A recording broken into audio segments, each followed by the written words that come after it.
Queria agradecer a oportunidade de estar aqui, numa reunião que está me surpreendendo pela qualidade, considerando o pouco tempo com que foi preparada, né? E estamos tendo um dia muito cheio e esse último painel tem a responsabilidade, então, de manter a atenção de vocês, depois de um dia já bastante carregado de informações, ideias e conceitos. Eu vou tentar acelerar um pouco a minha apresentação. Acabei de saber que ela foi encurtada em 20%, então eu vou tentar falar 20% mais rápido, tá? Ou respirar 20% a menos. O tema que nos foi dado a esse painel é um tema extremamente provocador e difícil, né? Quer dizer, nós fomos incumbidos de falar de desafios para a inserção de biodiversidade em diversos setores. E eu oscilei por vários dias sobre de que eu iria falar, e eu resolvi que seria útil eu trazer uma contribuição de um pesquisador que, no dia a dia, tem trabalhado com biodiversidade, quer dizer, essa visão de biodiversidade, alguém que está na bancada ou no campo se debatendo com esse conceito. No dia a dia, que isso poderia ser uma contribuição, eu vou tentar finalizar trazendo, então, da nossa perspectiva, de perspectiva pelo menos de alguns cientistas, como é que a gente vê que poderíamos enriquecer, consolidar a maneira como biodiversidade é tratada no mundo mais amplo, no mundo de negócios, inclusive, que é o tema, então, do nosso workshop. O Braulio mencionou, na primeira apresentação dele, ele citou um trabalho que fizemos para o Ministério do Meio Ambiente, diretamente com ele, uma estimativa de quantas espécies existem no Brasil. E ele mencionou isso aí, então, é uma tabela que foi retirada do trabalho que nós produzimos, foi publicado pelo MMA em 2006, em que chegamos a uma estimativa da ordem de 190 mil espécies conhecidas no Brasil, mas, de fato, nós pensamos que há perto de 2 milhões, da ordem de 1.800.000 espécies. Bom, recentemente, isso aí teria como referência um número perto de 10 milhões de espécies, que seria a ordem de grandeza do que se imagina entre 10, 13 milhões de espécies que se imagina ver no mundo. Recentemente, semana passada, houve uma publicação, alguns de vocês talvez tenham visto, dizendo numa revisão desse número, chegando a 8,7 milhões de espécies na Terra, mas isso exclui vírus e outros grupos muito pequenos. Bom, esses números, eles são números muito abstratos, e eu queria mencionar aqui rapidamente algo do que está por trás desse número. Então, eu queria mencionar assim alguns dados concretos. Um dos grupos mais importantes, a maior família de besouros no planeta, é essa família de curculionídeos. Linneu, quando iniciou a classificação moderna dos organismos, ele descreveu 95 espécies. No século seguinte, no século XIX, a descrição dos curculionídeos ocupou 16 tomos, todos eles 16 volumes, todos eles em latim e sem nenhuma ilustração, que não ajuda muito. Hoje, há 62 mil espécies conhecidas nessa família. Bom, quantas espécies deverá haver nos curculionídeos e qual é a tarefa de conhecer todos os curculionídeos que existem no planeta? Isso foi feito por um grupo de especialistas que trabalham, recentemente eles estimaram em 650 anos, mas isso, se forem só 220 mil espécies, só que talvez sejam 900 mil, e aí vai demorar um pouquinho mais. Quando nós fizemos a estimativa para o Ministério do Meio Ambiente de quantas espécies haveria no Brasil, então tentamos também estimar quanto tempo levaria para conhecermos, para descrevermos todas as espécies brasileiras. Se seguirmos no ritmo atual,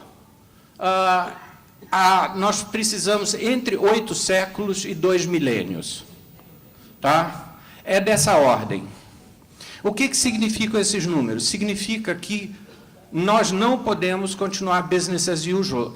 O que os cientistas têm a fazer não é simplesmente continuar descrevendo espécies, como sua tarefa única ou principal. Isso é muito claro. Outra coisa é que nós não podemos esperar um inventário exaustivo de espécies num país como o Brasil para tomarmos decisões referentes à biodiversidade. Nós temos que trabalhar com o que sabemos e temos que ter consciência de que esse conhecimento é incompleto e vai continuar incompleto. Isso são alguns pontos simples, mas com que os biólogos convivem rotineiramente. A próxima questão, para mim, é e daí? Isso não é uma questão trivial. É claro que eu tenho interesse profundo em corculionídeos, tá? Mas eu não espero que a humanidade inteira vá se comover com esse interesse. Então, não basta a gente supor que as pessoas vão se interessar por esses organismos todos simplesmente porque eles existem. Deveriam, mas não estão. E aí entra um outro problema. Para muita gente, até hoje, biodiversidade é uma variante de colecionar selos. Você coleciona os selos ou você coleciona os organismos que estão nos selos. Mas não passa muito disso. Bom, uma das coisas que eu me propus hoje aqui é rever algumas das razões por que o conhecimento de biodiversidade vai muito além da filatelia. E a primeira coisa para isso é apresentar a vocês uma divisão pragmática, não é científica, mas é uma divisão pragmática dos organismos vivos. Então, os organismos são divididos, isso vem de 18 anos atrás, de outros, das primeiras reuniões que eu participei, da tentativa de fazer inventários abrangentes de biodiversidade. E, a partir daí, eu me dei conta que a gente deveria classificar não convencionalmente os organismos, mas fazer esse recorte em 3 grandes grupos. O primeiro é dos organismos grandes. Os grandes são, basicamente, os vertebrados e as plantas superiores, as plantas grandes que têm flor. O segundo grupo, que eu vou chamar aqui de mesobiota, são as miríades, multidões de pequenos organismos, principalmente insetos e muitos outros invertebrados, artrópodes e outros invertebrados. E o terceiro grupo, que é um grupo distinto, é a vida microscópica, que a gente pode chamar de gigabiota, gigadiversidade. Tá? Eu não tenho visto esse nome usado, mas ele é apropriado. Eu vou falar muito rapidamente um pouquinho de cada uma dessas 3 coisas. Primeiro, os organismos grandes. Os organismos grandes são aqueles que são quase conhecidos. Os vertebrados, mamíferos, aves, assim por diante, e as plantas superiores. Muito bem. Só que continuamos descobrindo espécies novas desses grupos bem conhecidos. Então, eles são bem conhecidos, mas não são completamente conhecidos, longe disso. Primeiro ponto. Segundo, eu vou dar um exemplo que, para mim, foi muito marcante. A primeira flora completa que se tentou fazer na Amazônia brasileira foi a flora da Reserva Duque. Isso foi iniciativa de um grupo de botânicos que estava se reportando ao fato de que a Reserva Duque é uma área pequena que fica perto de Manaus, está entre aspas, porque Manaus está engolindo a Reserva Duque, né? Está fagocitando, né? Crescendo em volta da Reserva Duque. A Reserva Duque é uma área que vem sendo visitada por botânicos há décadas. Então, é, presumivelmente, a área melhor conhecida de plantas de toda a Amazônia, pelo menos da Amazônia Central brasileira. Quando se resolveu fazer a flora da Reserva Duque, fizeram o levantamento das espécies já conhecidas.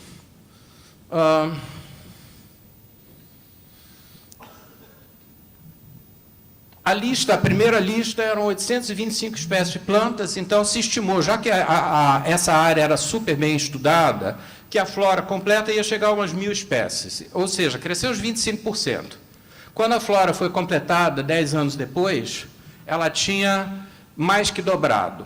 Das 875, quase triplicou, foi para 2.200 espécies. E isso é a área melhor conhecida, mais intensivamente estudada da Amazônia Central. Tá? Então, é apenas para colocar em perspectiva que nós conhecemos muito, mas esse muito ainda é uma ponta de iceberg, mesmo para os grupos melhor conhecidos. Só para completar isso, eu vou mostrar a vocês um mapa, que é um mapa da intensidade de estudos, de levantamentos botânicos, na parte norte da América do Sul. O que está em vermelho é menos mal estudado, ou seja, um pouquinho mais amostrado. O que está em azul é pouquíssimo conhecido ou nada conhecido. Eu acho que as cores falam por si só. Né? Quer dizer, nós temos lacunas. Isso é um mapa de lacuna de conhecimento da flora brasileira. Isso é um estudo recente, isso foi publicado em 2007, esse levantamento. Então, isso nos mostra como as coisas são. Em relação... Isso é um grupo bem conhecido, né? Deixa eu falar rapidamente, na outra ponta que eu falei, a diversidade microcósmica. Nós não devemos falar muito em número de espécies, porque o conceito de espécie não se aplica muito bem a micro-organismos, ele não funciona bem, o conceito convencional de espécie que nós usamos para organismos maiores. Mas nós temos alguma coisa como um análogo de espécies, e isso nos dá o seguinte, que, resumindo, nós temos em 100 ml de sedimento marinho, isso é meio copo de água mineral que vocês tomem aí do lado, vocês podem ter 11 mil diferentes genomas, ou seja, análogos de espécies, se o sedimento marinho for limpo, não poluído. Tá? Então, os números são literalmente astronômicos. Tá? Um outro estudo recente de espécies de bactérias na superfície de folhas, feito na Mata Atlântica, feito dentro do projeto Biota FAPESP, estimou em cerca de 2 a 10 milhões, 13 milhões de espécies de bactérias que poderiam viver apenas na superfície das folhas. Então, são dimensões difíceis da gente imaginar.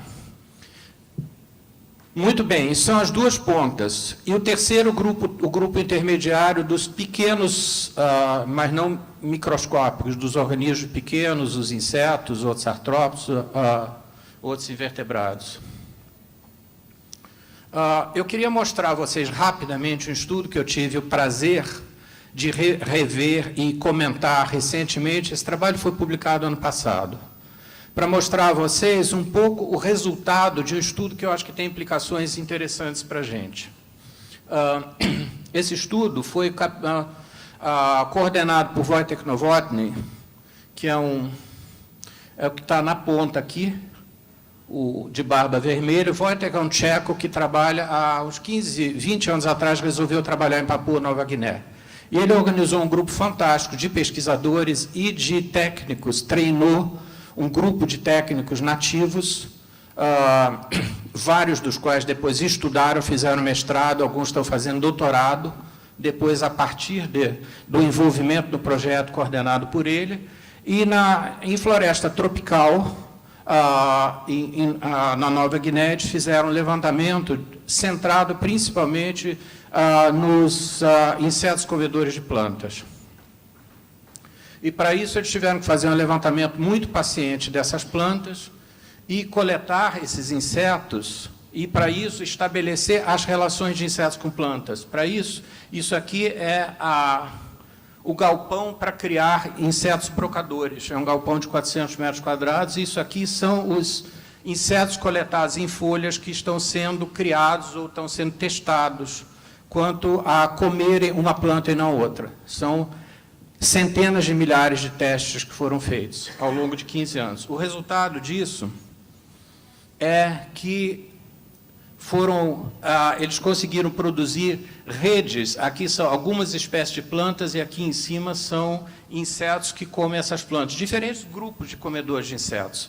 O que eu queria mostrar a vocês é a disparidade das redes, da organização das redes de interação entre esses insetos e as plantas dentro de diferentes grupos. E eu estou mostrando isso para vocês também, para dizer que esse é o resultado em uma floresta tropical local, em que se estima haver 200, se sabe que há umas 200 espécies de árvores, menos do que na Amazônia, em áreas equivalentes, 10 mil espécies de insetos, se supõe, e se supõe que haja 50 mil interações entre essas espécies.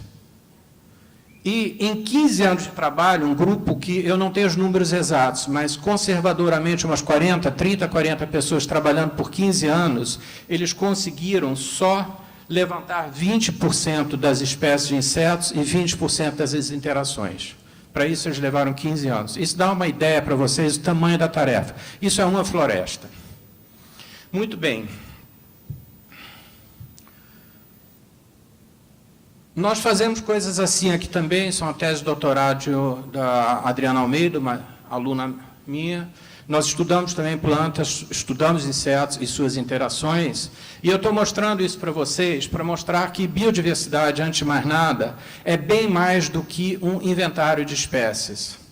Nós concebemos biodiversidade, no caso dos nossos estudos, operacionalmente, nós estamos falando de espécies e como elas interagem. Quer dizer, o que nós entendemos como biodiversidade já é a combinação das espécies e de suas interações. Fora isso, que importância isso tem? Bom, nós podemos tentar ver como é que esse conjunto de coisas, de organismos e de suas interações responde a alterações.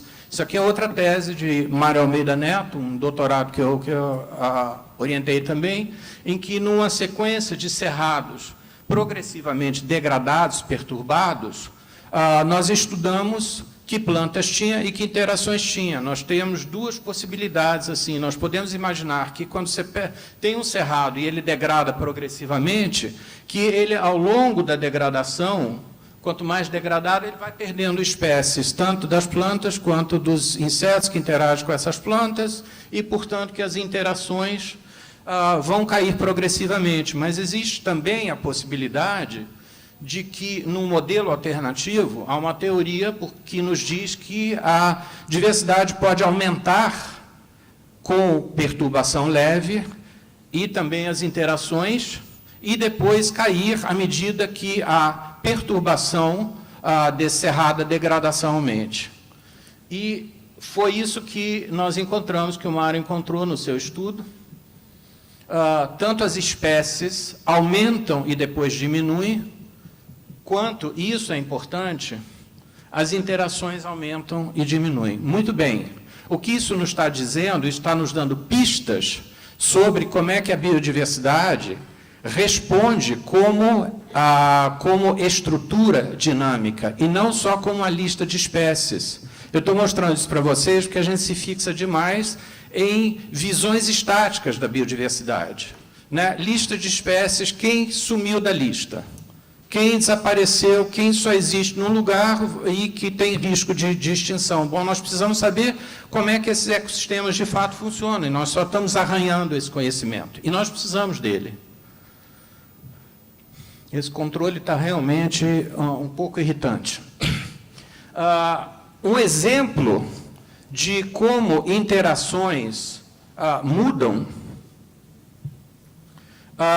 nós temos aqui só um estudo. Desculpe, eu pulei.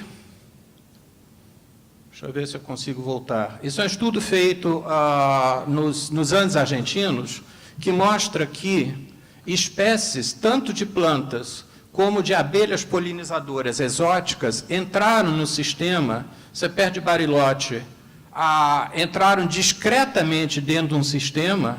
Isso aqui são redes de um conjunto de plantas polinizadores, e, recentemente, eles estão dominando funcionalmente esse sistema.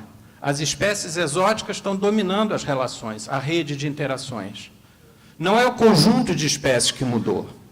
Houve uma reconfiguração dessa rede de interações. Tá? E, se nós olharmos para a lista de espécies, nós não vamos pegar isso. Se nós só estamos monitorando a presença de espécies, isso não se vê.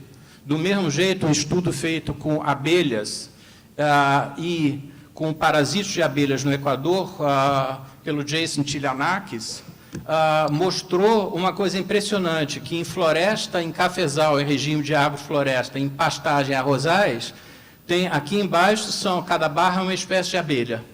Tem sempre as mesmas abelhas e tem sempre os mesmos parasitos de abelhas, mas nos sistemas mais perturbados, no pasto, no arrozal, há uma interação de um parasito e de uma abelha que dominam completamente esse sistema. De novo, se a gente estivesse inventariando suas espécies para monitorar o que está acontecendo, nada aconteceu, porque as espécies não mudaram. As abelhas são as mesmas, os parasitas são as mesmas. Só que o sistema, dinamicamente, está totalmente reconfigurado, dramaticamente reconfigurado. Então, a nossa visão de biodiversidade tem que ser mais, ela tem que ser mais ampla. Muito bem. Então, o que eu quero dizer? Do ponto de vista do cientista, eu quero lembrar que nós estamos tomando grande parte das nossas decisões em relação à biodiversidade, nos baseando em vertebrados e plantas, aquele primeiro grupo dos grandes organismos que eu falei, que são cerca de 3% do total, na melhor das hipóteses. Tá? São grupos importantes sob vários critérios, mas eles não são suficientes para abranger a biodiversidade como conjunto de organismos em sistemas vivos funcionais. Nós precisamos ir além disso.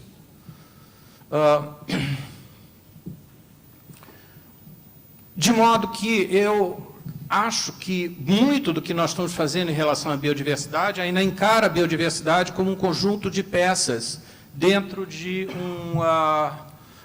uma gaveta, no almoxarifado, e não como conjunto de peças que se integram, que funcionam. E nós estamos interessados em preservar esse funcionamento desses sistemas integrados, e não simplesmente o conjunto de peças num almoxarifado. E nós precisamos repensar isso, rever isso de uma forma mais forte. E, para isso, nós precisamos, a gente está falando muito em relações entre biodiversidade e funcionamento de ecossistemas, serviços ecossistêmicos. Mas nós precisamos entender melhor como isso funciona. Aqui eu queria dar um exemplo de um experimento clássico de relações entre biodiversidades e funcionamento de ecossistemas, um experimento em que diferentes combinações de plantas com maior ou menor diversidade foi cultivada, mostrando uma série de mudanças de processos dinâmicos. Esse experimento foi conduzido é mantido até hoje no Minnesota, no norte dos Estados Unidos. A única pessoa que tentou um experimento de grande escala no Brasil para ver efeitos de mudanças dinâmicas em ecossistemas foi Tom Lovejoy, que falou para a gente aqui no almoço que, em 1979, conseguiu convencer o governo do estado do Amazonas, né, a Zona Franca que se montava, e proprietários particulares, num programa de desenvolvimento ao norte de Manaus, seguir um desenho experimental. É claro que isso teve problemas depois, não era uma coisa simples e não foi, mas é o único experimento de grande porte que se realizou desse tipo até hoje no Brasil.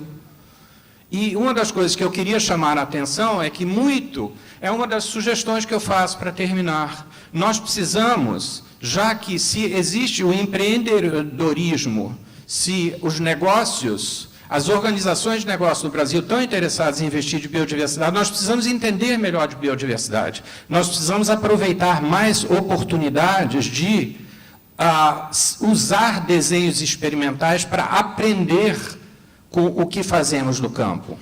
Nós precisamos muito disso, nós precisamos de experimentos desse tipo. Isso é factível no Brasil. Por que a gente não tem um experimento desse tipo no Brasil?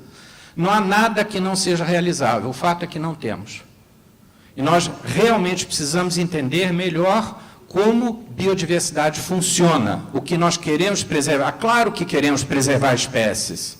Claro que eu fico feliz quando a Suzano se empenha em preservar uma perereca, preservar duas espécies de aves, lobo-guará e assim por diante. Isso certamente é importante, o ponto aqui não é suficiente.